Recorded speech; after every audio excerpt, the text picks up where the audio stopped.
We've disconnected the microphone from its holder so that you can hold it as close or as far away from your mouth as you'd like, so you don't feel like you're swallowing it. But if someone in the back can't hear when someone's speaking, just raise your hand or stand up or wave or jump or whatever to get their attention, and they'll speak a little louder, hopefully, or move it closer to their mouth. All right, I want to welcome everyone tonight. We're going to have a fun meeting, an exciting time together, and we're divided in two parts. We have our regular meeting, and then we have our business meeting, and I hope everyone will stay for the business meeting because we have some things to vote on, and so we need your vote. But it won't be long. It's not a long business meeting, okay? So just bear with us. All right. I want to introduce to you Barbara Tillman, who is our, wait, Barbara, is that right? Benton County Committee. Yep, Benton County Committee. Chairman. Chairman, you're chairman. Yes, and so we're very privileged to have you here tonight. Thank you. We have Carrie Chastain, one of our past presidents. We're just delighted to have her here. And we have Jonathan Barnett, who is our National Committee man. Thank you so much, Jonathan, for what you do. And we have two other guests here, but Kirsty will be introducing them a little bit later. So I will introduce them now. Are there any guests here? I know some of you are inviting guests, so I don't see anybody I don't know except you. Yes? I'm Andrew Waits. We live here in Siloam. My wife has a business downtown. Great. What business is that? Called Heart of the Home. It's a Oh, yes. We love that. Very nice. We all love that. She's out of town tonight, so I'm repping the family.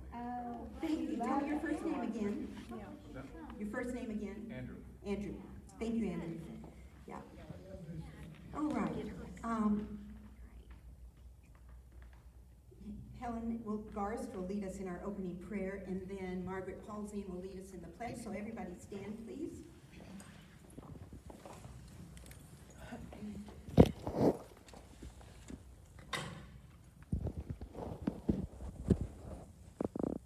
Oh, great God. Put it close to your mouth. O great God, in highest heaven, forgive our feverish ways. Help us to believe the gospel and boldly proclaim your great salvation. Guide us as we trust in you for our leaders and representatives. In the power of the name of Jesus and our Lord, we pray.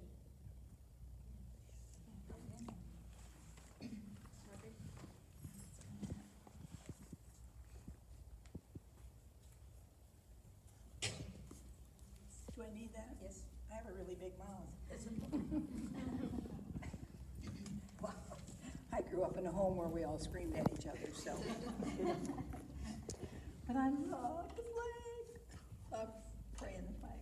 I pledge allegiance to the flag of the United States of America and to the republic for which it stands, one nation under God, indivisible, with liberty and justice for all. Amen.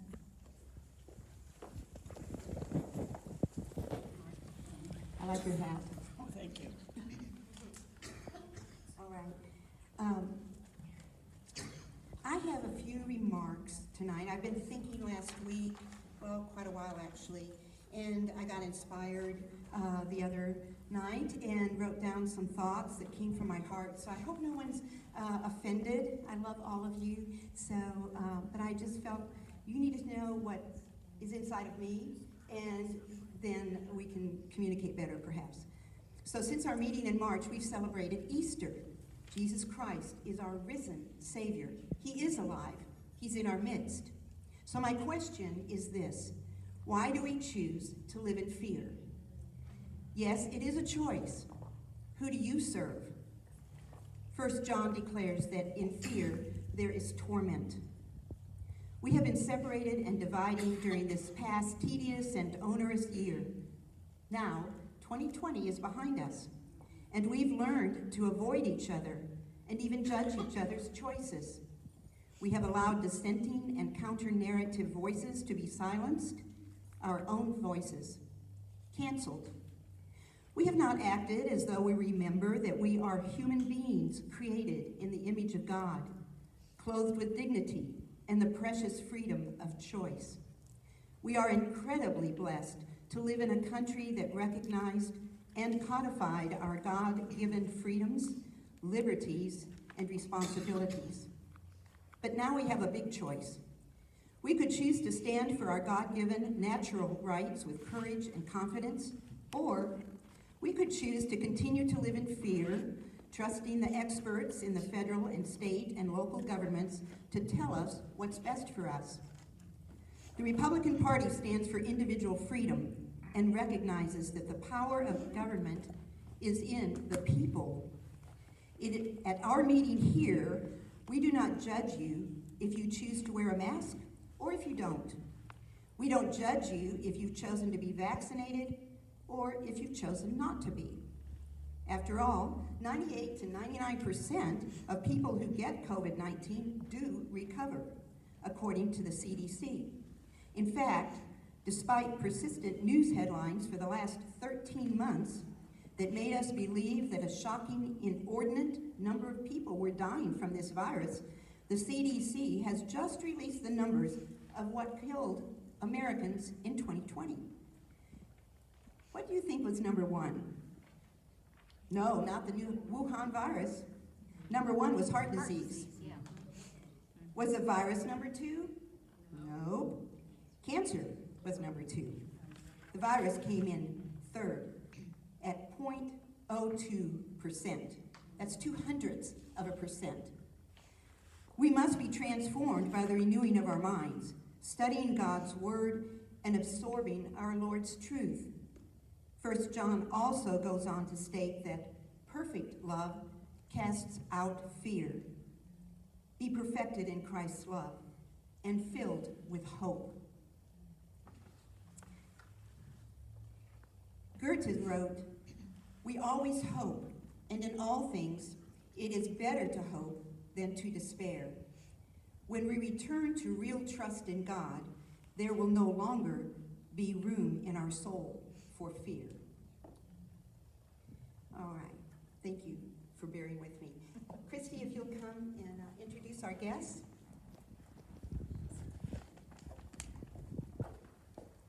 I want to welcome tonight our two speakers, Mindy McAlindon and June Woods. And both of them are outstanding Republican women. Mindy is from Benton County and June is from Washington County.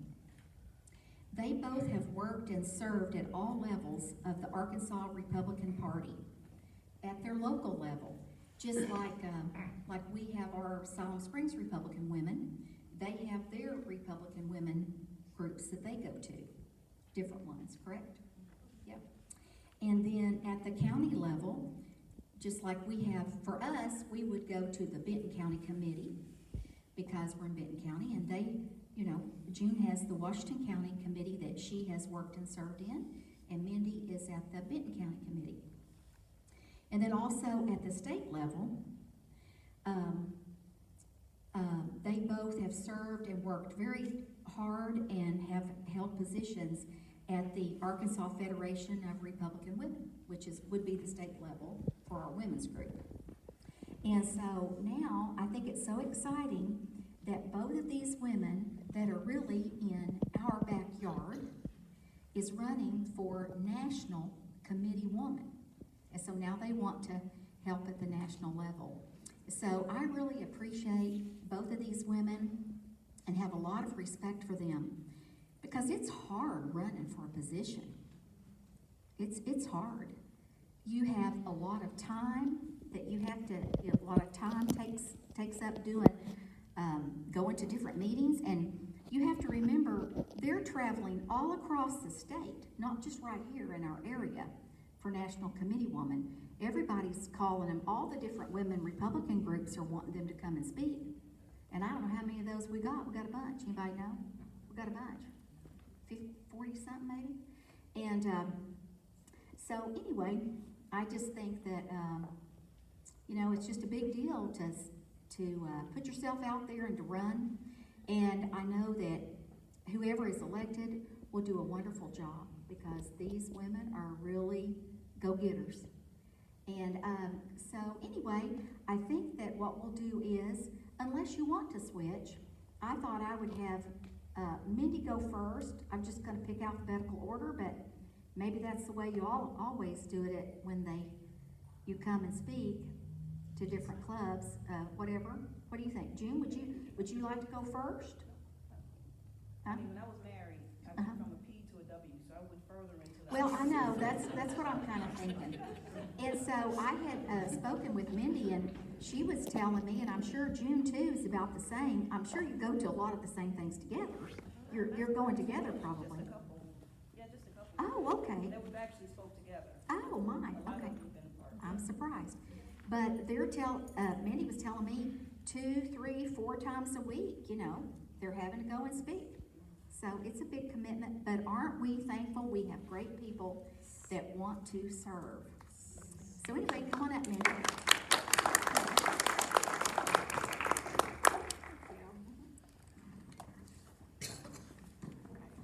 It was loud, sorry. Well, good evening. Thank you so much for letting me be here tonight just to share with you a little bit about who I am and why I'm running for National Committeewoman. So again, my name is Mindy McAlindon. I've been married to my husband Lance for 22 years. We have 4 kids that I've homeschooled, and we attend church at Northwest Fellowship in Rogers. I was raised in a very conservative Christian home.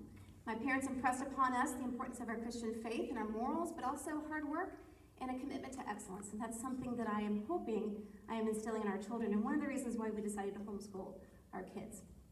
I am running for National Committeewoman for a couple of reasons. First, I am a principled conservative Christian. I believe in the right to life. I believe in our personal and religious freedoms. I believe in a limited government. That's why I'm a Republican, and it impacts everything that I do and the decisions that I make. I also believe in action. I have a history of leading organizations, of jumping in, even starting organizations, when I see a need or something that needs to change or to be improved. As a matter of fact, 12 years ago, I was actually in Washington, D.C. speaking at the Tax Day Tea Party, the very first one that they had in 2009, because I had started an organization called Tea to DC because I felt something needed to be done. And I actually was speaking about these exact same principles that I'm talking about, that I'm talking about tonight. I also believe in service. I think that when you are called to serve, it is important that you say yes and that you jump right in. So I have been involved with, I've been fighting for, and I have been leading Republican conservative organizations since I was in college. And I think that that experience matters. I get a lot of questions about what is a National Committeewoman and what does she do? So I think there are two areas where she serves. First is on a national level. She serves at the RNC. She helps to set the rules and the policies. She helps to set the platform. She's involved in committees like the Budget Committee that determines where we spend our money that we give to the RNC. Or even she's with the Debate Committee that helps determine how those conservative Republican debates will go about happening. So it's important that she is a leader, that she stands for those values that we Arkansans believe in, like the right to life and our God-given constitutional rights. She has to be the watchman on the wall that will protect those conservative Christian values that still exist in a Republican platform. And for this, you need a proven leader. The second area where she serves is locally. You need someone who has a servant's heart, who takes time to get to know our county committees, their leadership, their issues, and their concerns. You need someone who will be an asset to the county committees to help them grow and to prosper. She also needs to connect with our elected officials, to build those synergies, to increase communication not only to, but also from our elected officials so that we can support them when they're in session, and then of course get good, solid Republicans elected to office in the following years. Arkansas has been and should continue to be a leading voice at the national level. We are an example of what it looks like when we're doing it right. So just a little background on me. I went to Vanderbilt University. I have degrees in engineering, economics, and mathematics, and I have an MBA in marketing and international business. I was very fortunate to work for some great companies. I worked for Procter & Gamble, I worked for Merck Pharmaceuticals, and I even worked for a Christian record label in Nashville. My goal was always to be CEO of a company. But it's kind of like when you make your plans, God laughs. And so when I became pregnant with my first child, all I really wanted to do was to stay home and raise my children. And so Lance and I made some changes, and I did. I stayed home with my kids, which we of course have since homeschooled, and it has been a very rewarding way of life for us. While they've been at home, I actually started my own marketing consulting business, and so I do stay very busy, and it's pretty much full-time for me, and I still have one at home that I'm homeschooling. I also, being at home, gave me time to volunteer, and it gave me time to teach my children the value of serving others. So with my kids in tow, I volunteered in our church, in our community, and even in politics. I was able to lead organizations and to chair fundraisers for groups like the American Cancer Society, Children's Hospital, and of course the Republican Party. When my family was in Tennessee, I was chairman of one of the largest Republican counties in Tennessee, and while I was there, I organized groups to go to Ohio to campaign for then President candidate Mitt Romney. So with my kids in tow, 3 at the time, under 7, we would go door to door, knocking on doors for Mitt Romney. And we encouraged our children to also go up to the door and knock and read the little script. Because, you know, the Bible says, teach your children the way they should go, and when they're old, they won't depart from it. Well, our kids knew we were Christians. That's how we've been raising them. But we wanted them to see us living it out in all aspects of our life. And we wanted them to know that sometimes you got to fight for what you believe. Like most of you, I've stuffed envelopes, I've made phone calls, I've done those things that it takes to get good people elected to office. And I am a firm believer of putting words into action. So here in Arkansas, in October, I led a group of volunteers down to Texas to campaign for President Trump and the Republican ticket all the way down ballot to try and keep Texas red. Then in December, I actually went to Georgia with my oldest daughter, and we campaigned in the senatorial runoff. I am a firm believer of rolling up your shirt sleeves and getting after it, because that's how change is made. Since our family made Arkansas our home years ago, I've been very involved in the Republican Party here. With the Benton County Party, I have chaired their Reagan Day dinners for Alveda King, as well as for Sarah Sanders. I've been the secretary, and I'm currently the first vice chair. With the AFRW last weekend, I was just elected secretary-elect for their organization. And for the state party, I have served as deputy treasurer, and I am currently the finance chair. This December, I was also honored to receive the John Paul Hammerschmidt Party Builder Award.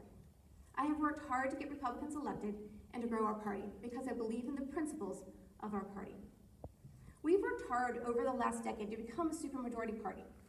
And as we all know, we have fissures that we see in the party. We're separated in many ways. I'm going to tell you a quick story because that's what moms do. So our family loves to travel. We love to drive. We will drive 10 hours, 12 hours, sometimes 18 hours in a car. I know, I saw the face. Sounds So, awful. what? I'd be wanting to get rid of my Right? kids. Well, it does get rough, and I'm going to tell you what it looks like. So when we drive, my youngest, John Parker, loves to play video games. And he would love if I would let him play video games the entire way. But not only does he want to play them, he wants to describe to you in detail what he's doing the entire time. My oldest, Margaret, who's 20, would love there to be complete silence in the car, and just so she can just listen to her music. I personally would love just to listen to talk radio and take a nap, because as a mom, I'm always tired, right? And my husband, bless his heart, he loves to blast 80s rock music and sing along the entire way. So you can imagine the joy that goes on as my car rolls down the road for 10 or 12 hours. The reason it works is because we've already agreed on the destination, and we're all headed in the same direction. So we may not agree on what it should look like while we're driving, but we all get there. And that's how I view the Republican Party right now. Some of you want to be silent, some of you want to sing 80s rock songs, but we're all headed in the same direction because we've agreed on a platform. And we agree on that platform at least 80%, right? And so we need to stop looking at each other, and we need to look at the one enemy that we have, which are the progressive Democrats who want to fundamentally change our country and our way of life. Because when we stand together on the principles that unite us, we are strong. And we can reach out to other groups successfully, like our youth and our minority communities. So now is the time that we need to strengthen our county committees and to protect the election gains that we have made. I am running for National Committeewoman because I have a proven track record of leading organizations, of growing county committees from the ground up, and of serving others. I believe that my role will be to support and to serve Arkansas at a national level, is to help strengthen and grow the county committees at a grassroots level, and is to serve as a steward to protect and to promote our party platform. I ask for your support, and if you have a vote at the state committee, then I ask for your vote and a chance to grow our party together. Thank you.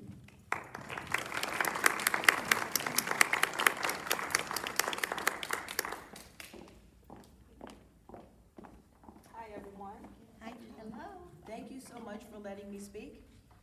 Use the microphone if you would, please. Thank you so much for letting me speak. Again, my name is June Wood, and I'm a candidate for National Committeewoman of Arkansas, and I am a Republican woman. Now, for some of you that did not read my card, don't say anything because you may have read it. I want you guys to guess, where did I grow up? I was born in the most liberal city in the country. Can you guess what city that is? New York? Chicago. Oh, you're reading it. So Chicago, that's great.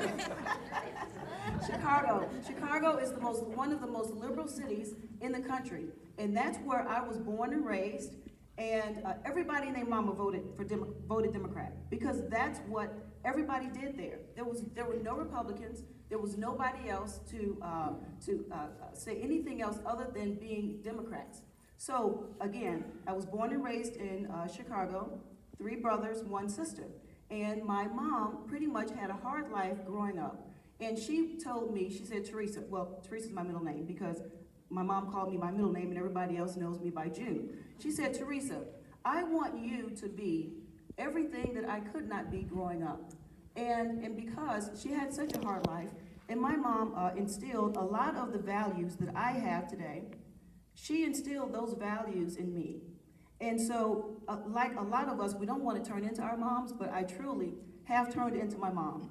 And so she's instilled a lot of qualities in me that I have today in being a Republican woman.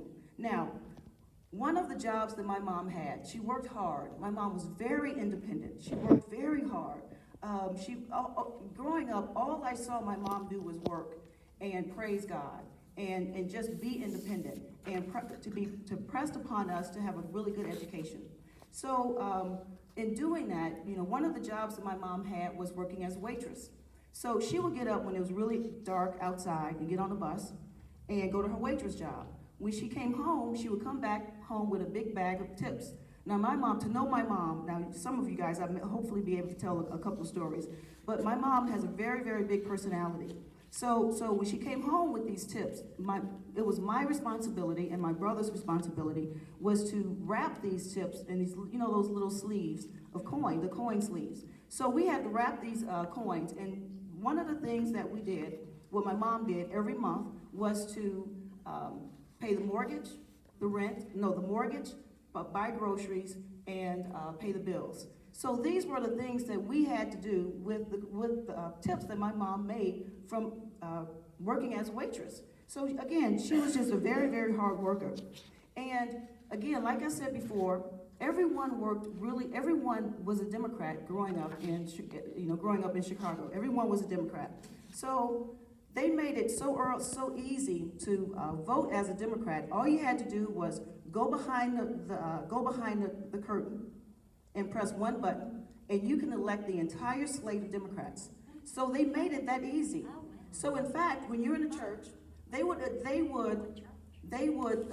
interrupt the pastor, and instead of preaching, come around the time when it's time for election, they will come around and interrupt the pastor to tell you the moon and stars and everything that they can do for you instead of hearing the service. That was something that my husband hated when he came to church, and then you saw the politicians will come around and they'll promise you everything. But see, the thing is that there was nobody else to challenge you. Nobody else was there to challenge your thinking. So all you had to do, all there was left to do, was vote Democrat, because there was nobody else there to challenge you the way you were thinking. So there was nothing left to do but to vote Democrat. Now, again, like I said, my mom instilled in me a lot of the things that I live for today. One of the values was power and faith in God. My mom was a praying woman. She prayed all the time. So in fact, going out to the mailbox, she would say, Teresa, don't forget to pray. Don't forget to pray. Don't forget to pray. She's constantly telling me, my daughter, my husband, every time we leave out of the house, don't forget to pray. So when my mom came to live with us about 5 years ago, she has passed since then, she would have this big badge that was on her necklace that would say, God is in full control. So God was in full control, and that's everything that she ever believed in, that God was in full control. You can ask her about a problem, and she would say, well, God is in full control. And that's just how my mom was. Sanctity of life. At the age of 16, my mom got pregnant. So instead of having an abortion, what my mom did was have a baby at the tender age of 16. Now, growing up in grammar school, kids were very cruel. And I would come home and say, Mom, they're making fun of my legs are really skinny. And she would say, Teresa, the doctor told me that when I was pregnant with you, that I was to give, his advice was to get an abortion because of, I guess, some test results. So luckily for my mom, she did not listen to the doctor because I think I turned out pretty well. So that was one of the things. So again, sanctity in life, individual responsibility and initiative. My grandmother taught my mom to be very dependent. My grandfather, all of my grandparents, all of them just really taught my mom to be very dependent. My mom did not want that dependency. You see, in Chicago, in a lot of like welfare programs, they will reward you for having children. So your check will go up, but next thing you know, you have all these little kids that you have to take care of. So for me, if say you would get an increase in your check, but you have to have a baby, no husband. So that's kind of the things that they instilled in Chicago. Being a Democrat, being on a welfare program, is that they didn't like you being married. So, and that's one of the things that my grandmother kind of instilled in my mother. So my mom, again, like I said, she was very, very independent, but my grandmother taught her to be very dependent on the government system, and my mom didn't like that. So growing up, and I'm sure they don't do that here in Arkansas, my mom had a little candy store in the back of her house. They don't have that here. So my mom had a little candy store, and that's probably why I can put down a pound of jelly beans within 2 days. And the candy that I just passed out. So that goes to show you that I love candy. My mom loves candy. My mom even went as far as to sell Avon, Tupperware, Mary Kay, clothing, anything that she can put her hands on, she would sell. So in doing that, she taught me capitalism instead of socialism. Well, my transformation from being a Democrat woman to a Republican woman was pretty easy. And because being a Democrat woman at the time, I didn't feel right. Like, what is the deal? I don't feel like a Democrat person because I felt different. I didn't like going lockstep and doing the same things that Democrats like to do because I had the same spirit as my mom. But the difference is, I did not have the spirit of someone telling me I needed to be dependent on the government. So because I'm looking at my mom and looking at how she works and seeing how independent she is and see how she wanted to instill these values in me, I did not feel like a Democrat woman. What is wrong with me? So unbeknownst to my mom, she was raising a Republican woman in Chicago. So she did not know this at all. So I had this revelation. I'm like, wow. And I'm sure there's a lot of people that you guys know that are very Republican in their values, but they vote Democrat. Why is that? Why do they vote differently than what they believe? They don't believe in abortion. They don't believe in all of these things, but they go and they vote Republican. Vote Democrat. And they are very, very Republican. But they just don't make that transformation. So now, this Republican woman falls in love with a Republican man, and that's that Republican man back there, Joseph Wood. And what we would do is, yeah, you're right there, yeah, right there. So Walmart will recruit us, and we would leave Chicago and move to Fayetteville. Now, when we moved to Fayetteville, I would start my career with Procter & Gamble. And Joseph would become the treasurer of the Republican Party, then the Deputy Secretary of State, and later the Washington County Judge Joseph Wood. The journey for Joseph becoming the first Black Republican judge in Washington County was a tumultuous one. It was hard. It was really hard for that election to happen. But immediately after Joseph won the special election with the Republican convention, I'm sure you guys can guess what happened. The Democrats do what they do best, and they sued him to keep his name off the ballot. That's just something that they did. They love doing that. And the liberal media attacks kept coming. They kept coming. But what we had to do, we had to be focused because we had only 89 days to win a race that his opponent was running for 18 months.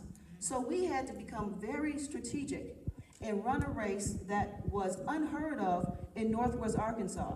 We had to come up with a campaign plan for Joseph to be on these 4x8 posters. And I'm sure you guys saw them everywhere, right? I'm sure a lot of you guys saw them everywhere. So we had the posters, we had billboards, he was on the sides of buses, we had a campaign consultant, we were in radio, TV, he had a video that went viral, what else? Oh, of course, the parades, the pancake breakfasts, and those pancake breakfasts are awesome. I don't know if you guys ever did those, but those pancake breakfasts, getting up at old dark 30 at 5 o'clock in the morning, going to those pancake breakfasts are really nice. So those are the things that we had to do in order to win this election. Now, you see, the magic sauce in Joseph's success was being very well known in the community, the corporations, and the churches, not to mention that he has a very incredible connection with people. Washington County, just let you know a little bit piece of data. In Washington County, Joseph had more votes than Donald J. Trump in 2016. So that's how well we did. The election was like D, D, D, D, R, D, D, D. So he had to pull a lot of Democrat votes in Fayetteville in order for us to win that election. You see, Washington County is all red. The county is red. Yeah. But of course we know that Fayetteville is blue. Yeah. But you could not win that election without pulling enough Republican votes from Fayetteville. And that's how we had to do it. See, Joseph's a little bit of a unicorn. So that's how we were able to do that miraculously. And we did the exact same thing for the next term, which the term he's in now. Now, in the midst of both campaigns, while still being employed with Procter & Gamble, I would become the correspondence secretary with Washington County Republican Women, the co-campaign manager for 2 terms of the Washington County Judges campaign with no pay.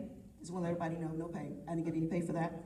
The First Lady of Washington County and a member of the African American Coalition of Arkansas. Now, after retiring from Procter & Gamble, I would become the alternate delegate of Republican National Convention, which such a bummer, was not able to go to. So I really look forward to doing it, but we were not able to do that. The first vice chair of Washington County Republican Committee and the president of Washington County Republican Women. Now, currently I am, among all of those other things, I am the fundraising chair for the Washington County Lincoln Day Dinner. Now, a bunch of you guys have gotten a bunch of emails, and you saw it on Eventbrite, on Facebook, but I want to tell you about my celebrity moment when I called to invite Lieutenant Colonel Alan West. So, I got a chance to speak to him, and it was my celebrity moment. This is where I put him. Denzel Washington's right here, Joseph's right here, and Alan West is right in the middle. So when he actually called me back, because when I called him, I just thought it was just going to be a call that went into a black hole somewhere.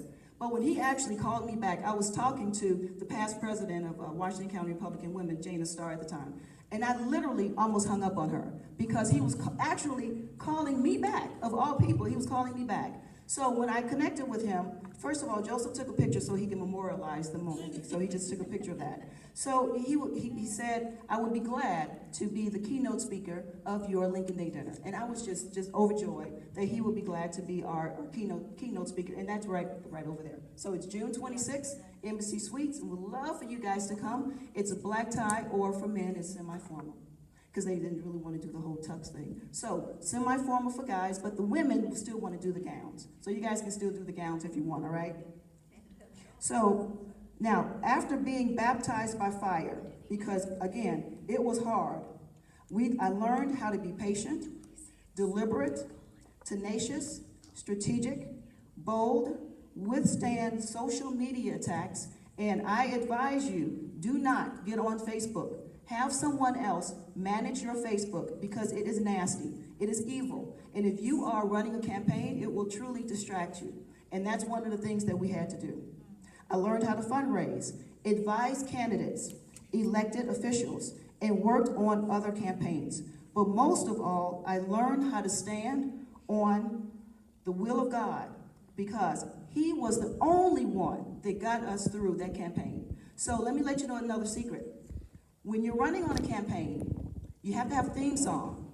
So when I'm standing on the corner with the campaign poster, I'm not waving at the people. I'm praising God with the earphones that I have in my ear, because I'm praising God. And the name of the song is "Waiting for an Overflow," because we had to pray for an overflow to win, and that's exactly what God did for us. Was He created an overflow, and He made us win. It was a surreal moment when we won, but all of that experience and all of that work and all of that knowledge came from those campaigns. And I tell you, running a campaign in Fayetteville is hard. And when you win it, it's even better when you succeed, because all they do is just, these people. Anyway, I get distracted. I veer off a lot. So a few months later, when I announced my candidacy for becoming your next National Committeewoman of Arkansas, I stated as Republicans, we embrace our diversity. Not only are we diverse in race, culture, nationalities, we have a broad range of ideas and opinions. We do not attack, cancel, destroy, or cast aside others when we do not agree. The reason we do not agree is because we share the same values. Those are the values we all share. But after the election happened, or didn't happen, there was a lot of traffic in Facebook, and a lot of Republicans were going at each other's throats. And that's something that was not good, because we wanted to create the Patriot Party. We wanted to split ourselves up. We wanted to do all these other things that were not healthy for the party. If that had happened, we would have never won again, because it would have fractured us. And that's something that we didn't want to do. Now, what makes the Republican Party unique is that we believe in freedom of thought and individualism. We're very individual thinkers. We do not, again, like I said before, we don't lockstep and just think alike. We don't. That's what makes us different. And we, Democrats, they all walk step and they all do the same exact thing, and it's the wrong thing. And they keep doing the wrong thing, and that's just what they do. But the individualism and broad range of ideas and opinions cannot become the Achilles heel of the Republican Party. However, we do agree that we are angry. We are angry because we believe in fair elections, but we were not given one. We are angry because we believe in law and order, but it does not apply to everyone. I'm gonna veer off a little bit, I'm sorry. Waters, what's Maxine Waters? She's inciting this whole riot to go on and stating that if it's not a first-degree murder charge, she's inciting that they do and riot. When that happens, she's gonna leave and go back to her home while all of these people are rioting and busing up businesses and destroying other people's livelihoods. You see, Democrats don't care because they don't live in these areas. They don't care about the bottom dollar. They do not care about the businesses that's losing money. They don't care about that. They care about the social program, and they care about power. And so, but of course, Trump ended up inciting this whole riot, right? But they're not going to even go as far as censuring her. They have to do some kind of proposal to see if they can at least censure her. That's about it. But see, she can do all of these things, and she knows she's going to get away with it. Sorry, I veered off. I don't like doing that, but I have to do that sometimes. So we are angry because of the rioting, the without prosecution, the race baiting, the Russia collusion, the impeachment hearings, and the other hearing, the impeachment with no hearing at all. That was just an impeachment within 1 week. Who does an impeachment in 1 week? So that's something that he did. Constant media attacks and absolute hatred, of course. I do not condone the breaching of the Capitol. No one condoned the breaching of the Capitol. It was an absolute surreal moment for me when I found out. But when you have 74 million people, I think it's up to 80 now, that know that an election was stolen, you have got to listen and have your day in court. It took the breaching of the Capitol for those wrongdoers to be prosecuted. All summer long, and hopefully we don't have a whole nother summer of this. Worse acts were committed with absolute no consequence. When there's no consequence, people become emboldened and they commit more crimes. One of the biggest differences I noticed when there were thousands of people at the Capitol and at the state Capitol. I was at the state Capitol when all of this came down. Not one store was destroyed. No cars were set on fire. Not one police car was overturned. And no one's livelihood was destroyed. So you had thousands and thousands and thousands of people there, and none of those things happened. But during the summer, all of those things happened. But we were wrong. And so that's just the hypocrisy of the party. That's right. Now, meanwhile, we are at the crossroads when our country needs us the most. President Trump ignited a flame in Republicans, patriots, and ordinary people. If we actually united and not divide ourselves, we would have 74 million people, which includes the establishment, conservatives, and MAGA. So all of those groups together, that would be a force to be dealt with. If we all were united and worked together, nothing can stop us. Because this train that Biden is trying to push down our throats has got to stop. But we have got to work together to go back into the House and the Senate in 2022. Now, unfortunately, that Biden is our president, there will be others finding themselves very disappointed. I believe that when you have a party of a man and a woman, do you guys know what I'm talking about that? A man and a woman? The party of confusion. When you have boys wanting to compete on girl sports. That's confusing to me. I think that's very confusing. The party of higher taxes, the party of government overreach. People will need to have a party to go to, a party of refuge. People will have a values check and realize that they are not aligned with the party that they voted for. You see, people did not vote for Biden. They voted against Trump. We are finding that since this election, people want to be more involved in the committees. You probably are seeing this. People do not want to just be a comment on Facebook and Twitter. They want to get involved. And that's why we're here as a committee, to open our arms up for people that want to get involved. Therefore, these doors need to be open, and we must be ready to receive. We, the Republican Party, cannot be broken. After all, we are the party with strong Christian values. And we have always been the party to rise up and do what is right and have the overall vision for the entire country, not just part of it, the entire country. Which is why I am running for National Committeewoman of Arkansas. My platform is, we need to prep for what is next. The P is for promote. Promote conservatism by having workshops and/or seminars on Republican history and U.S. Constitution and related historical facts. Now, 2012, what did the Democrats do in their convention? They booed when they wanted, because they wanted God out of their platform. Who wants to belong to a party where God is not even part of the platform?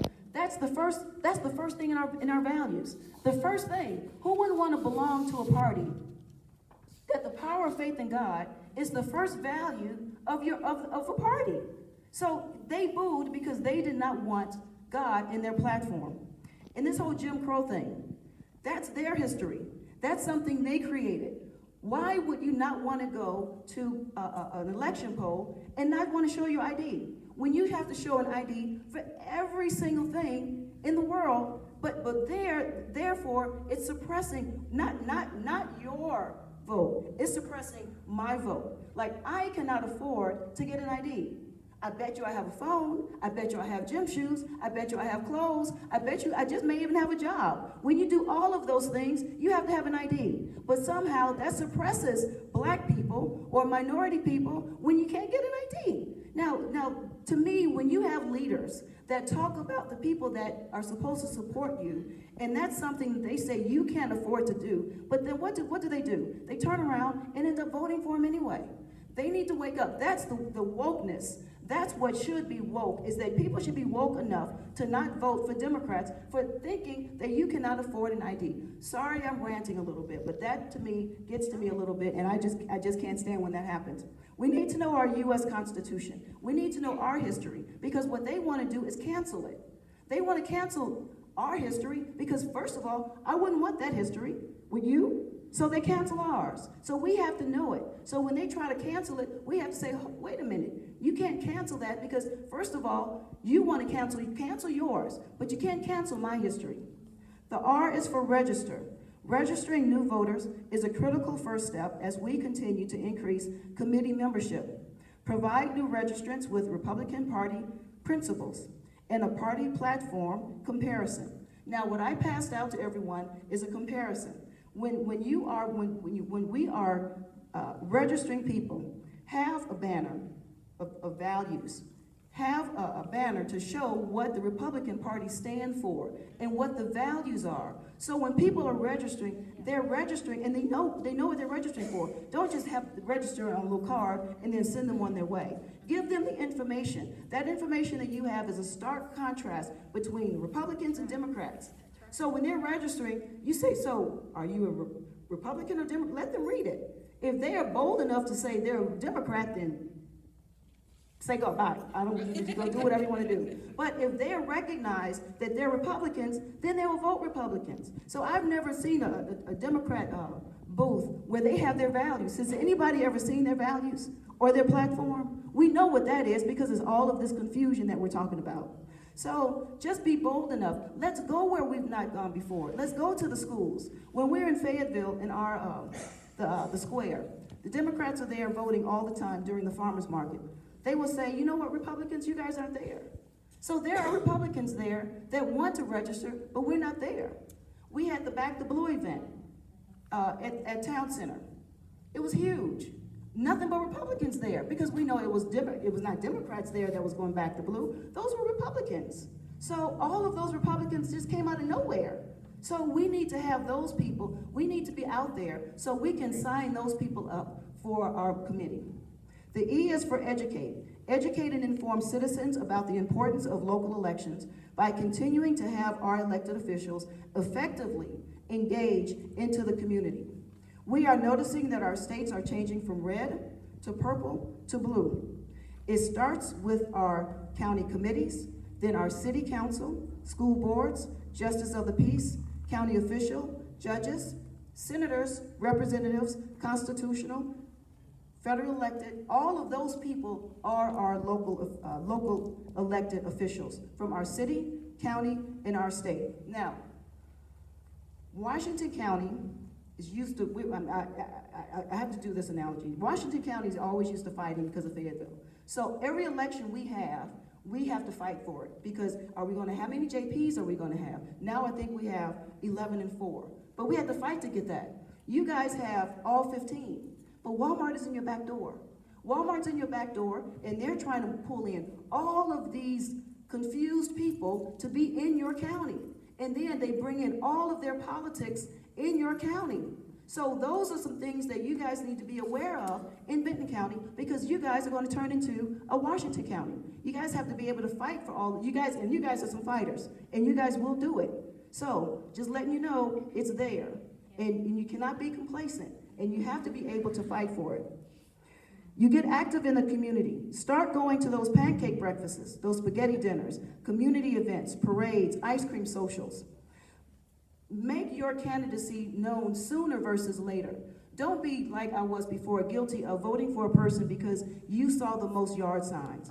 Vote for a person because you see the most yard signs, but that person was active in the community that you are voting in.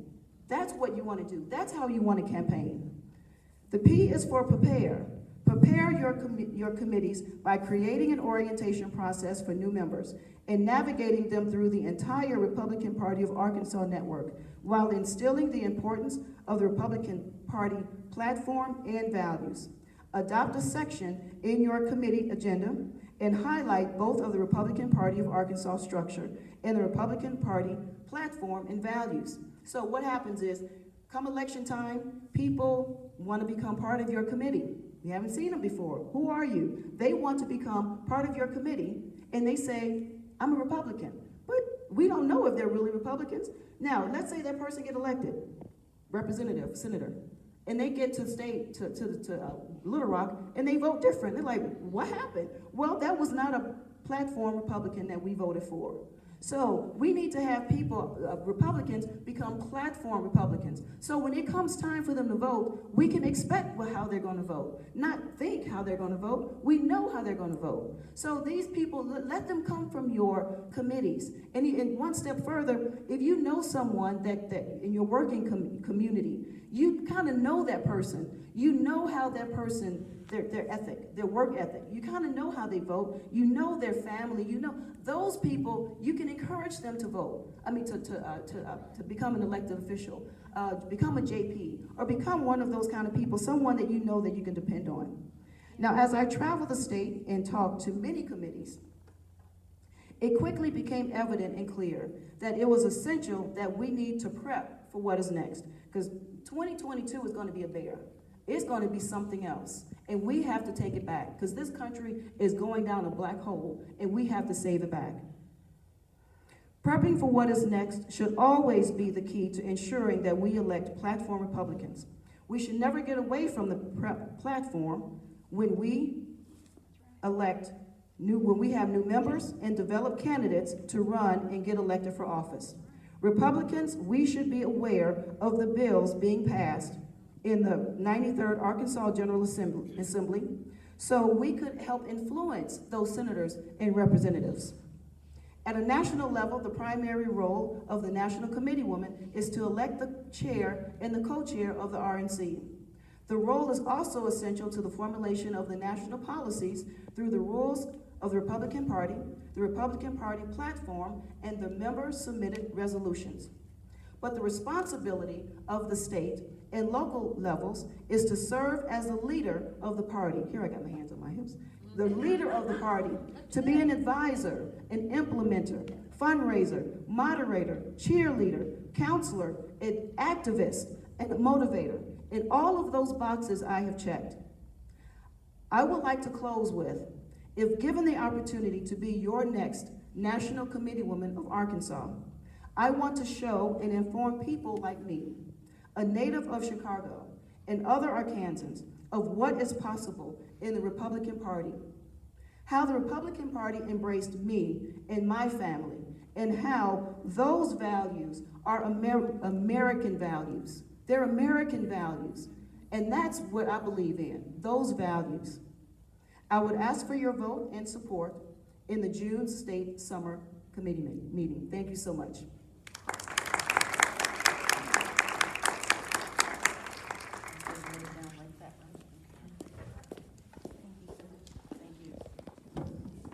Thank you, June, and thank you, Mindy.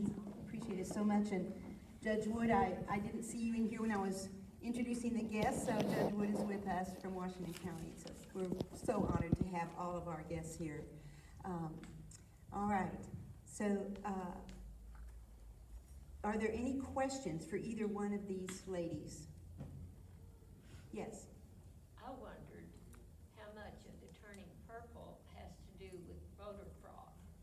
Don't you think we have some? Did everybody hear that? How much turning purple has to do with voter fraud?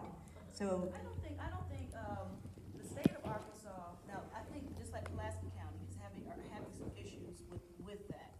But for the most part, the voter fraud in Arkansas is not as prevalent as it is like in Chicago and other bigger cities like that. I know it's not, but I just think that they're having like the frog in the hot water. You know, it starts cold and they just add a little bit, and they say it's turning, and then we end up with. I'm all for voter reforms. I mean, yeah, I want to support. and I think a lot of the legislation that's going through now is for that. Is for reform. Mindy, did you have something to say? Yeah, so I do think that part of the purple, there's a couple of things going on. I think there is voter fraud. I think there's stuff that we don't see that's going on, and it is to be addressed.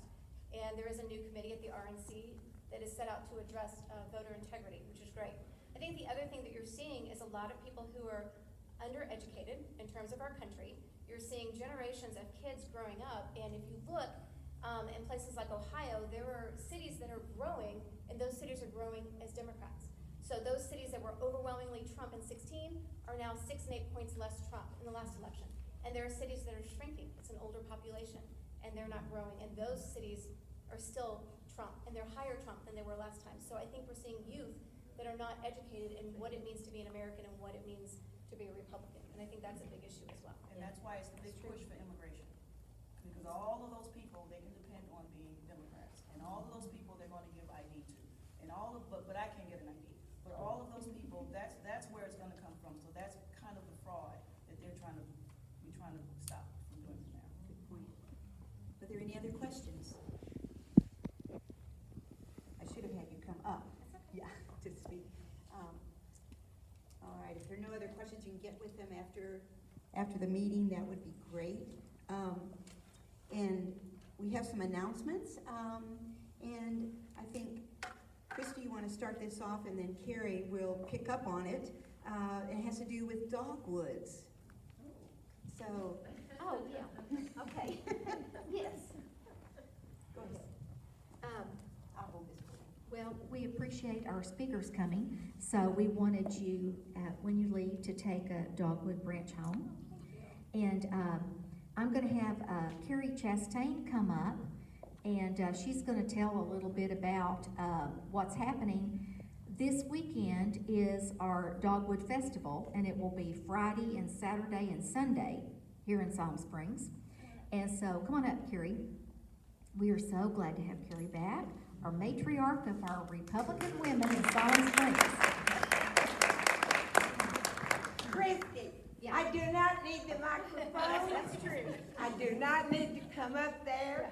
I would just like to put in a plug for the Dogwood Festival coming up this Friday.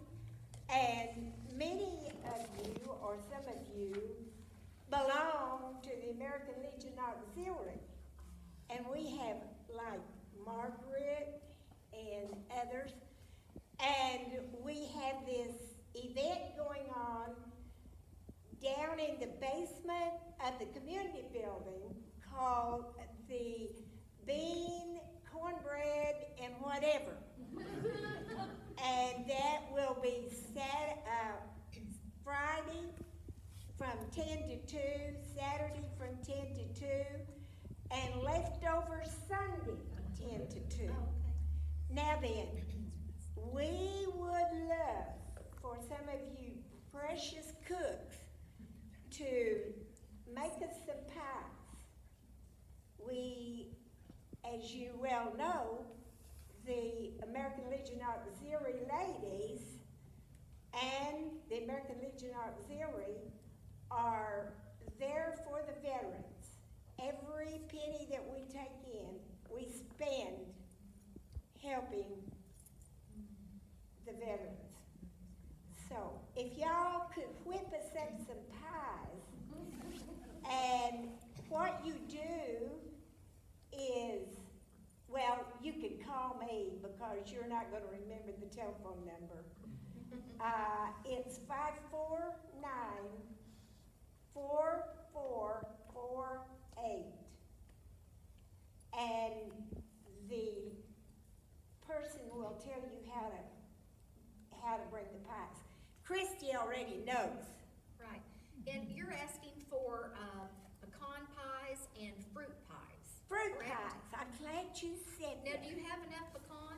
If you make a wonderful coconut cream pie, Oh. don't bring it. Oh, yeah, fruit pies, yeah. Because the city won't let us serve it. But I'll make you one for a price. That's funny. Just coconut cream or any cream? No cream pies. Any cream? No cream. No, right, no cream. Fruit anything. pies. No cream. Not the coconut. Apple, No. apple, No cherry, fruit pies. Okay. Just fruit pies blueberry, and blueberry pecan pies. pies. Yeah, strawberry. Yeah, fruit pie and or Margaret? Yeah, and if you, pecan pies, I'm gonna tell you, Brahms has the best pecan pies. And you hush. Well, supposed to be homemade. it's easier than they and they're nice. And nobody will know. And nobody will know the difference. Don't bring it in the package. Okay, one more thing. We also sell candy bars. Now, I tell you what I do. I have 9 grandchildren, 6 2/3 great-grandchildren. And I buy a case, which is 60 bars of chocolate candy bars.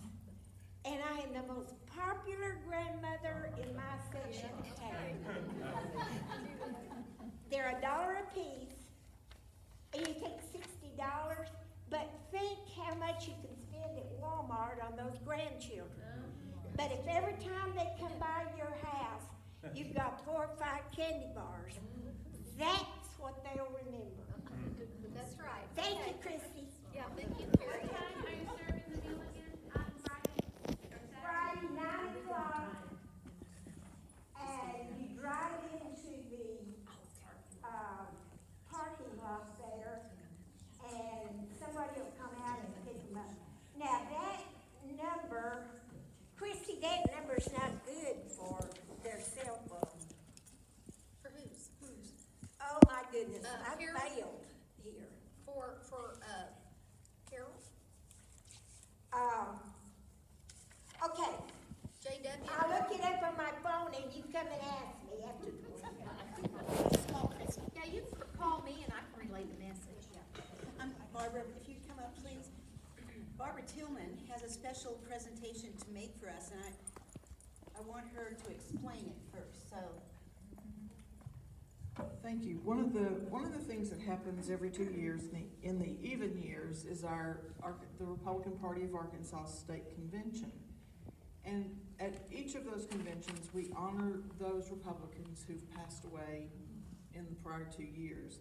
So I'm bringing you tonight the Red Tusk Memorial Award for Barbara Foreman. And Barbara Foreman is hereby inducted posthumously into this distinguished herd for her lifetime of service, having been engaged in the battle to build a conservative Republican Party in Benton County and throughout the great state of Arkansas. Inducted this 13th day of July 2020. Signed by Governor Asa Hutchinson and RPA Chairman Doyle Webb.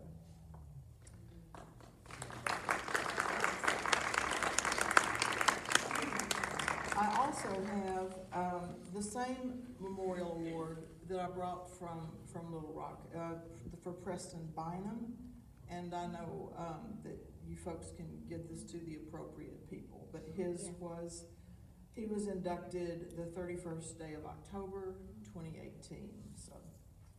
So we appreciate these hard-working, I hate to call them pioneers, but really they were.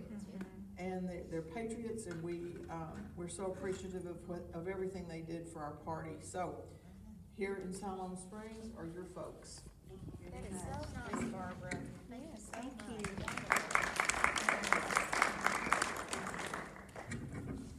Thank you, we're very honored by that presentation.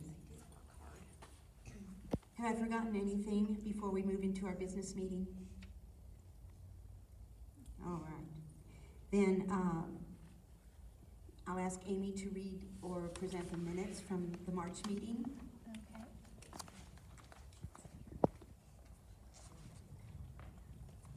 Okay, I will do this very quickly and I'll kind of skip through and hit the high points. Our last meeting was on March 15th and we had 23 people. And our speaker, well, we had 2 speakers, Diana Wright, and she spoke about the Arkansas Workforce Board, and Jana Starr, our AFRW Legislative Chair. And our treasurer's report as of last month at that time, we had $1,405.21 in our admin account, and our PAC account had $696.50. Under old business, Caroline encouraged members to fill out member surveys, and I think we have those tonight that she'll mention here in a minute. And we are still looking for a fundraising chair for our club, and Mindy Greening became our club's legislative chair. So thank you, Mindy, for that. Yeah. And under new business, we elected 4 delegates to go to the AFRW convention, which happened last weekend. So that's kind of old news, but it was Carolyn, Christy, Helen, and myself.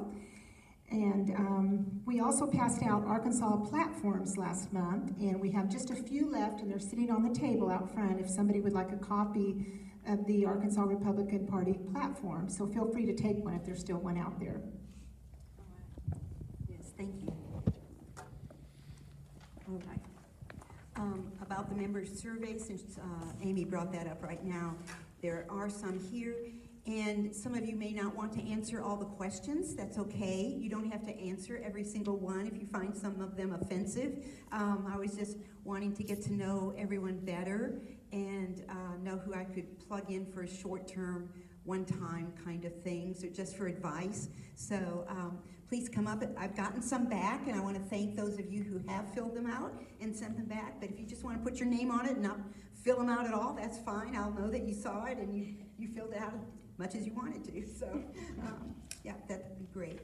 Now we need the treasurer's report. Kathy Coleman.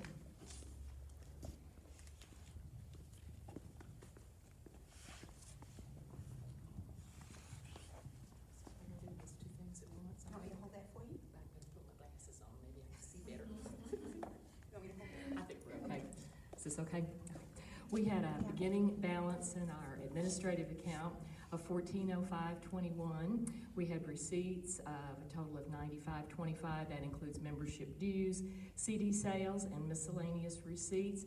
That was reimbursement, our name tags. You can purchase those. They actually cost $8.75, so we reimburse those of us who purchase those.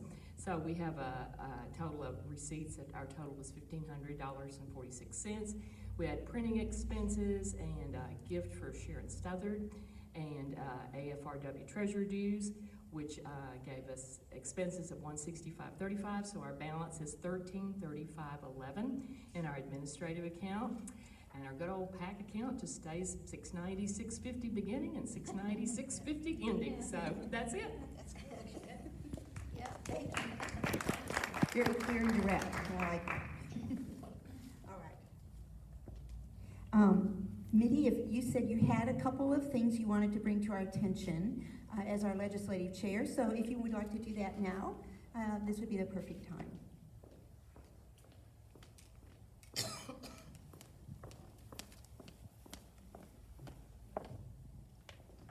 Okay, thank you.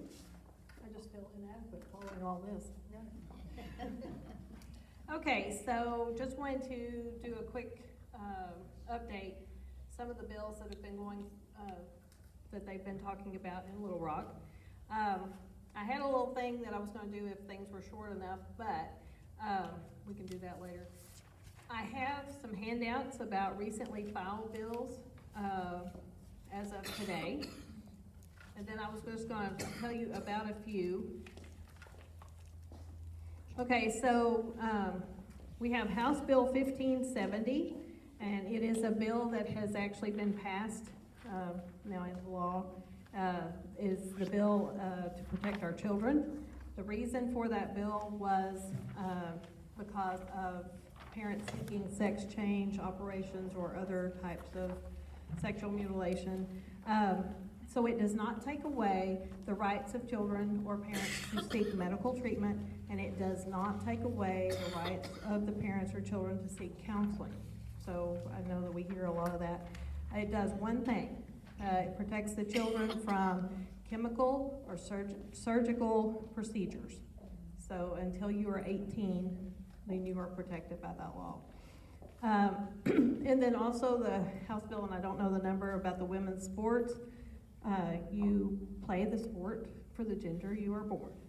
So that was something really good. A transgender male can't come in and take away a scholarship for a woman. So, another one is, let's see, the Star-Spangled Banner Act. Okay, and when an act is actually law. So that means that schools allow time for prayer and the pledge. And that is something that schools have kind of gotten away from, but now they are actually allowed that time to do that.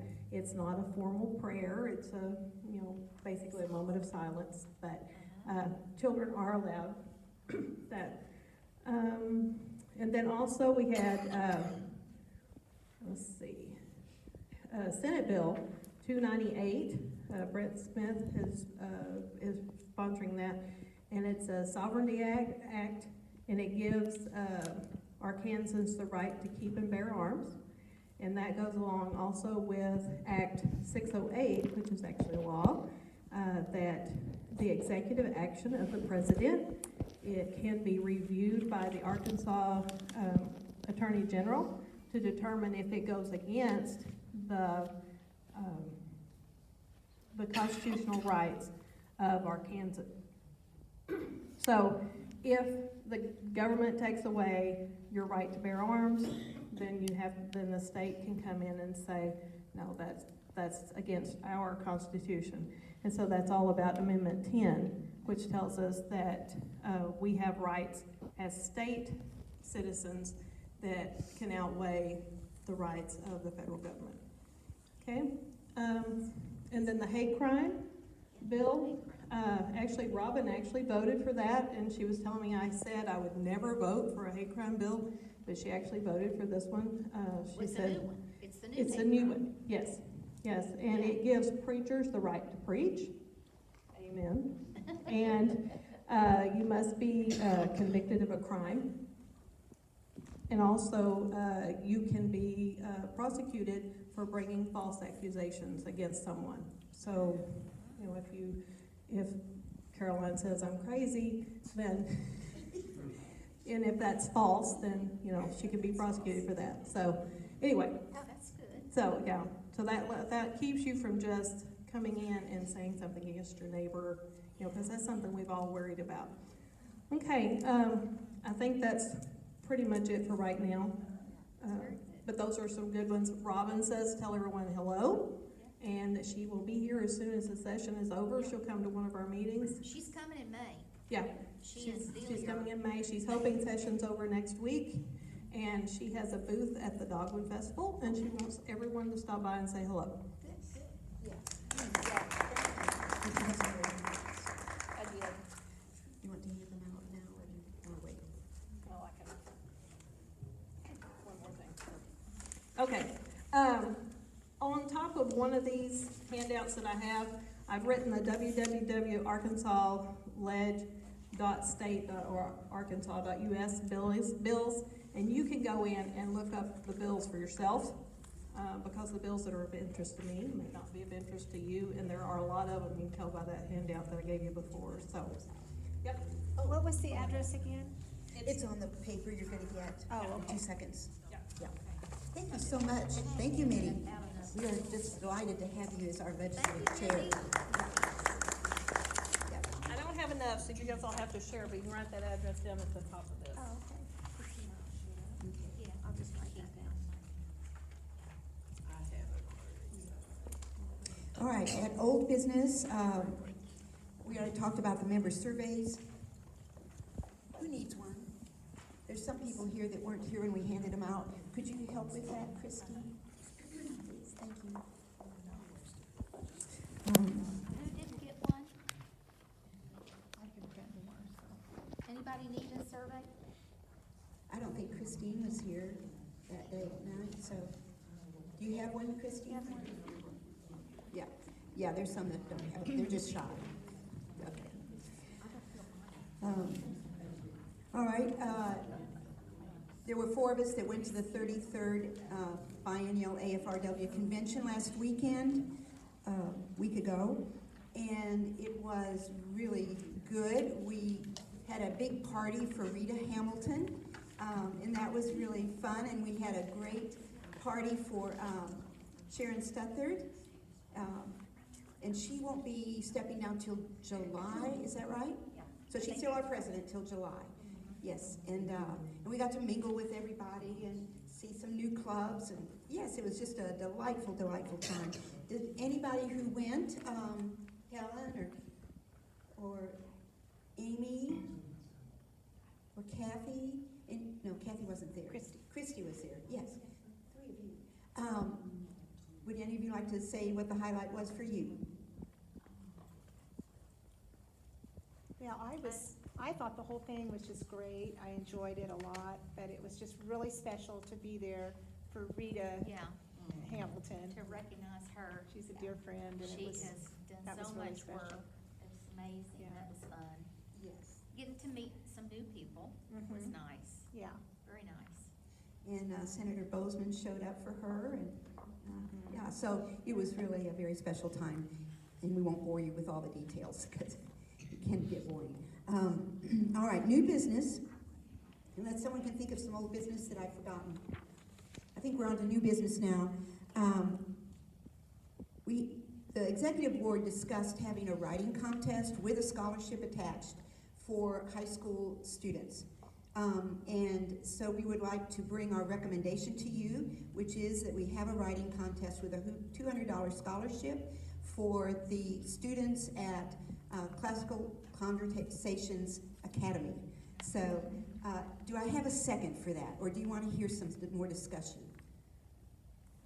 Do you want me to tell you just a little bit about it? Yes, that'd be a good idea, and maybe what our topic is. Yes. Yes. Yeah. Okay, I'm fine. Bring that box over back there, behind the, that box and the Dr. Susan. Okay. Yeah, you got it. Okay, yes, we have chosen the Siloam-Springs Classical Conversations Academy, and I think it's interesting that we've chosen this group because Mindy, she served on the board at some point, right? And that's what you did with your kids. So anyway, their mission statement is to know God and to make Him known, and they have 3 keys for a great education: classical, Christian, and community. And so work and worship, they go hand in hand.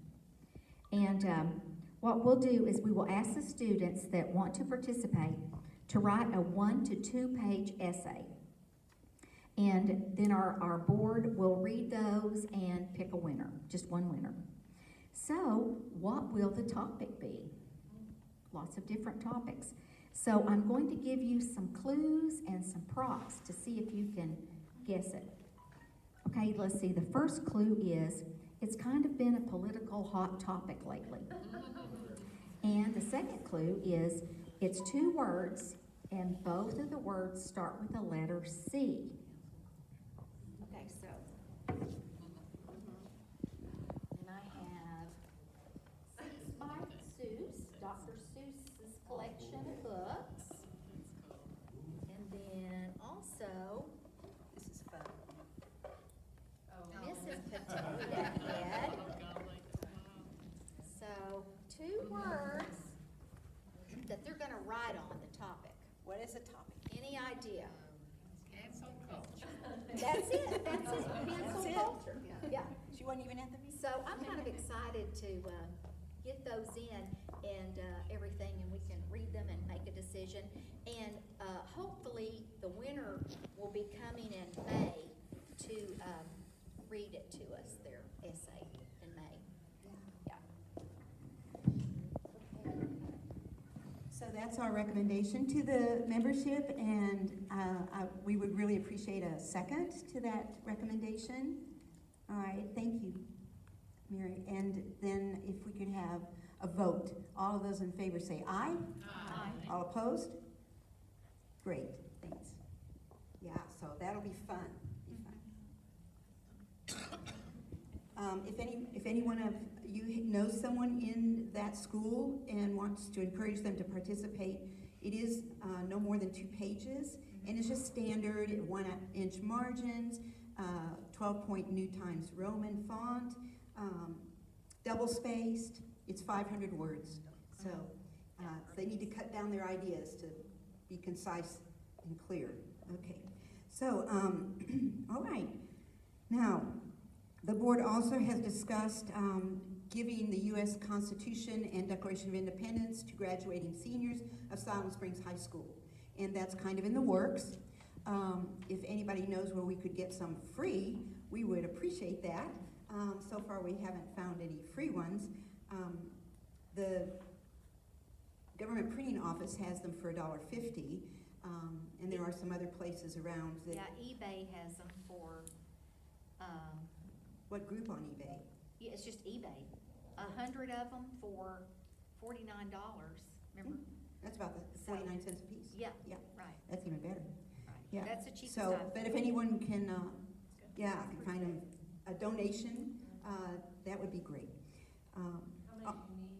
You don't know yet? Around 200. 200? Around 200. So, and I think we checked with everybody, and everybody here has a copy, is that right? Does anybody, I don't want to point you out, but if someone doesn't have a copy, check with me, because I have a few copies with me, so I could give you one. All right. Now, the May meeting is a surprise to some degree.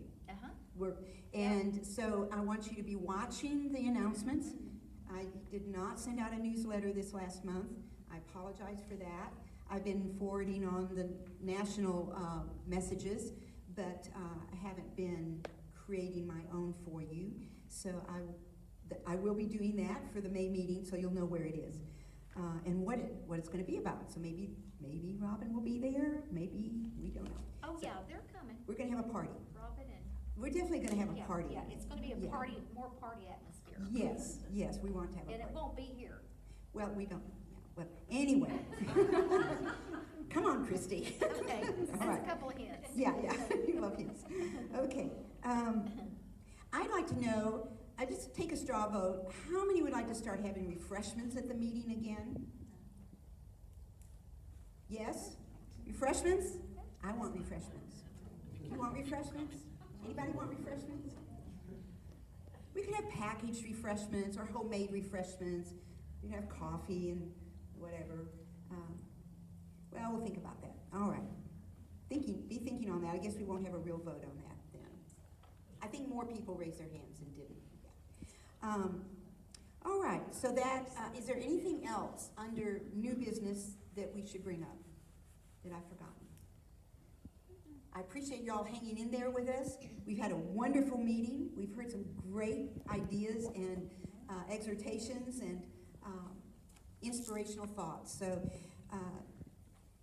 as Benjamin Franklin said, it's at the bottom of your sheet here, it says, "They that give up essential liberty or purchase a little temporary safety deserve neither liberty nor safety."